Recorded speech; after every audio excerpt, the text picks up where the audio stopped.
Hello बच्चों, स्वागत है आपका मेरे चैनल में।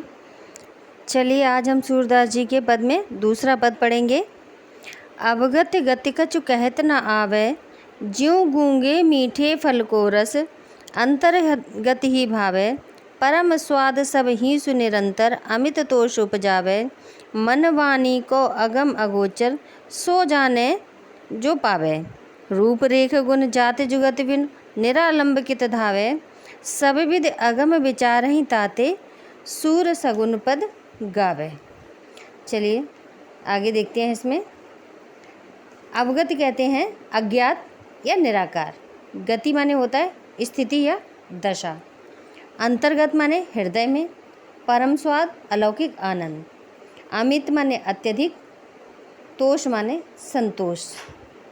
ठीक है, अगम्य जहाँ पहुँचना कठिन हो, अगोचर इंद्रियों की गति से परे। चलिए इसकी व्याख्या देखते हैं।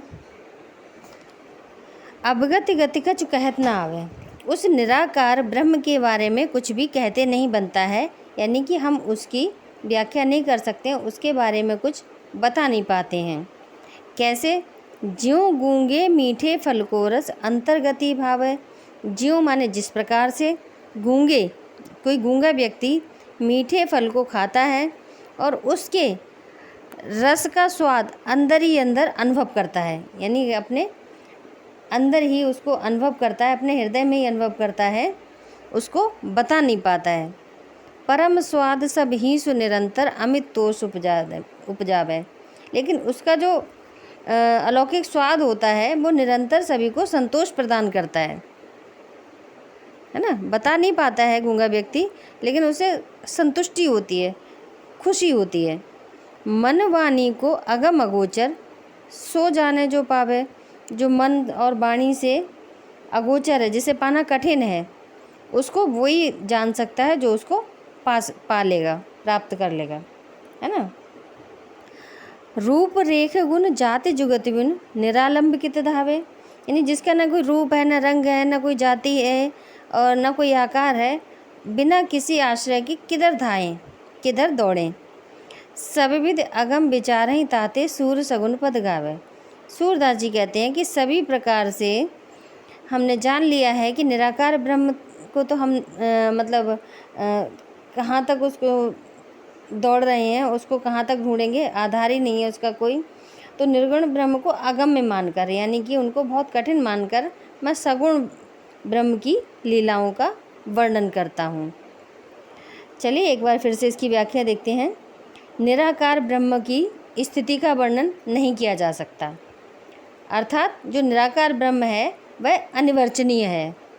जिस प्रकार गूंगा व्यक्ति मीठे फल का स्वाद अपने हृदय में ही अनुभव करता है, उसका वर्णन नहीं कर सकता, उसी प्रकार आनंद से भरे हुए और रसमय ईश्वर को प्राप्त करने का अलौकिक आनंद सभी को निरंतर अत्यधिक संतोष तो प्रदान करता है, मन और वाणी द्वारा उस परम ब्रह्म परमात्मा तक पहुंचा नहीं जा सकता। यानी हमें संतोष तो मिलता है, लेकिन हम उसके द्वारा उसके पास पहुंच नहीं सकते। मन और वाणी के द्वारा परम ब्रह्म परमात्मा तक हम पहुंच नहीं सकते, पहुंचा ही नहीं जा सकता।